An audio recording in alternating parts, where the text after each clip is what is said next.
YouTube! What was I saying, blog KDB? I'm Kevin Dosberg. I'm here to provoke thought, moving me just a little bit forward. Yeah, I know. My fan should have a cage on it. I understand. But it doesn't. So. See, and it does that. That's why you put a cage on your fan, folks! That's why you put a cage on your fan. Don't do it like I do. Okay. I'm going to start getting the studio a little more, what do you call it? Decorated. We'll call it decorated.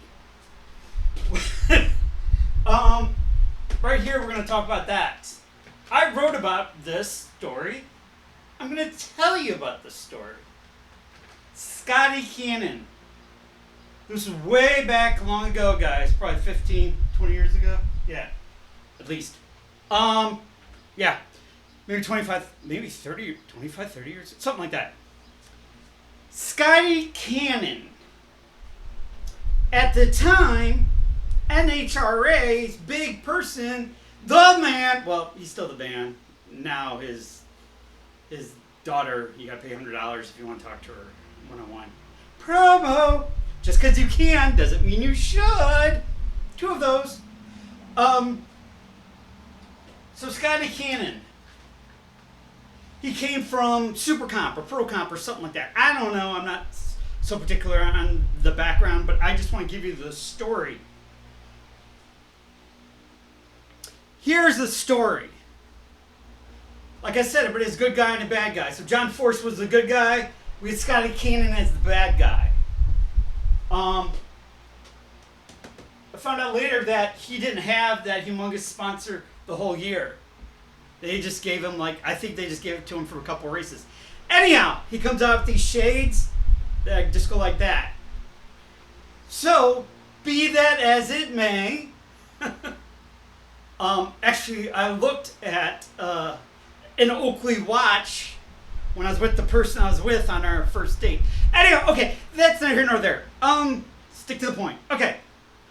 So, we're at the drags. We're at Milan Dragway.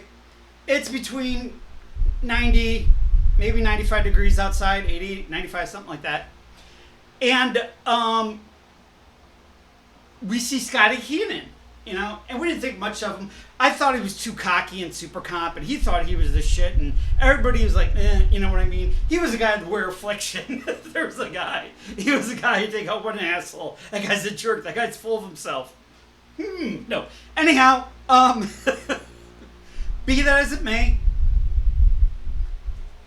we saw him, and folks, you have the pits. The pits are open, and you pay a little bit more so you can be where the action is, changing out the engines, clutches, everything, working on it, and having the raw fuel going here. Bravo. Church of Nitro. All right. So he's actually on a sidewalk between grass on one side and grass on another side. I gotta set this up for you guys. This is pretty intense. It's blazing hot. Oakley gave him that on his car, but they didn't have an awning. They didn't have all the air tools. They didn't have all the stuff that when John Force comes in. Well, when I used to watch it, John Force came in with 5 rigs. I'm sure he's coming in with 10 now. But they didn't have that pressed floor, and they didn't have the fans on them. Didn't have the air conditioning they plug in and blow it outside. Didn't have any of that.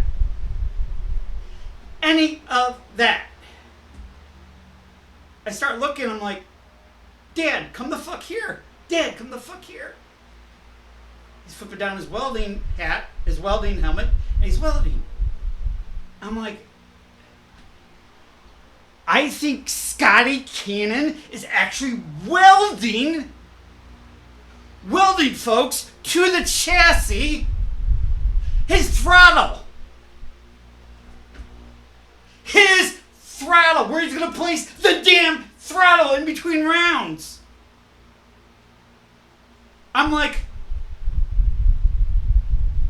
my dad's like, he doesn't have the money, he doesn't have all the sponsorship, he doesn't have all the backing, so he's got to do it himself. And I'm like, the throttle, Dad? He's going to do the throttle between rounds? The throttle? I mean, TIG, MIG, weld, whatever to that chassis.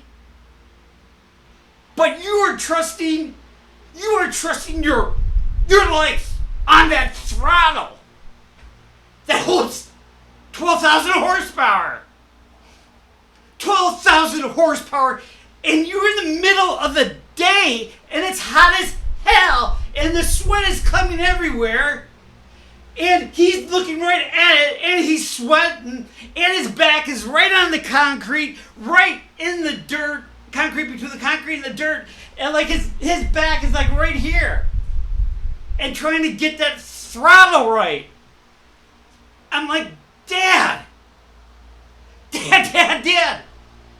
When they vibrate so bad you can shake it. You have internal hemorrhaging in your brain. Unfortunately, that's what happened to Bruce Milan.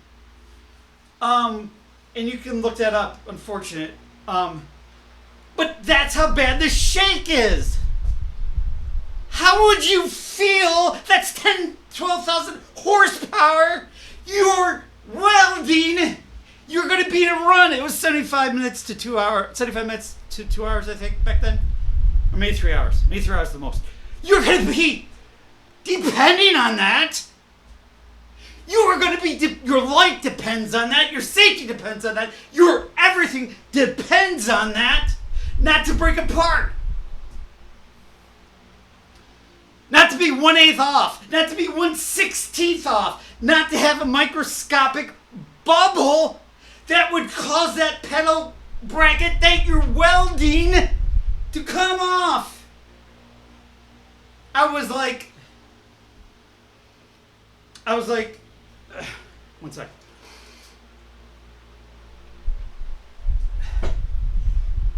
I was like, Dad. He's like, what better person to do it than yourself? I go, why would you do that? Kevin, my dad's like, they didn't plan this, Kevin. This wasn't wanted, Kevin.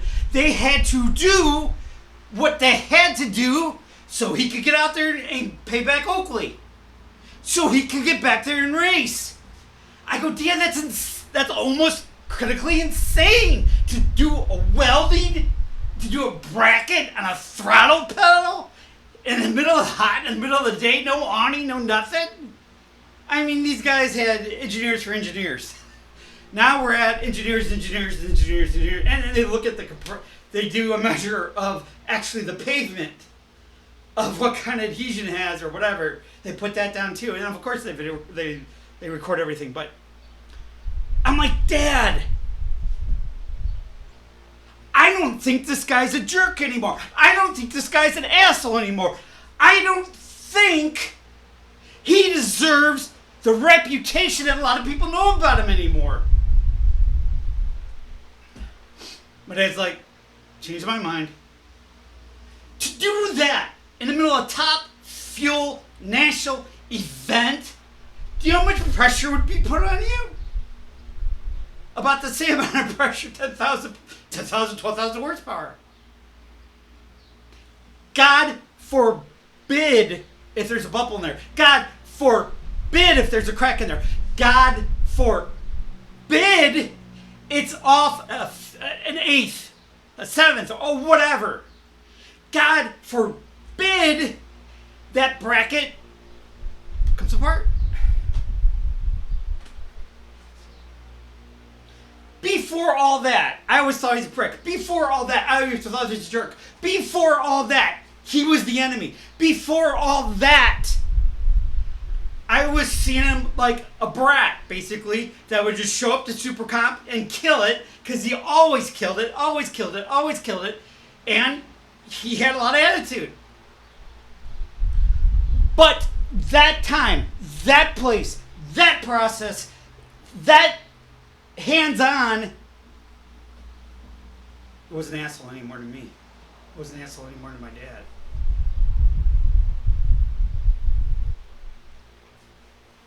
What do you get from that? What do you get from that? Well, I talked about stigmas. I talked about assumptions. I talked about what you think, how you think, what the why is. I saw the whole picture that day. I saw the whole picture and it changed my perspective. I saw the whole picture that changed everything when I thought in the past. When you see the whole picture of things, it opens your eyes. I started rooting for him. Sorry, John Force. Started rooting for him. Why? Because he gained my respect when I saw that. What I was seeing was the show. Not that a guy who, TIG, MIG, whatever kind of welding they were doing, right there in the hot sun, on a hot day, in the middle of an event, depending everything on a throttle. When you see the whole picture, it opens up your eyes. When you see the whole picture, don't be afraid to say you're sorry. When you see the whole picture, understand what you fucked up in the past. And fix it. Fix it.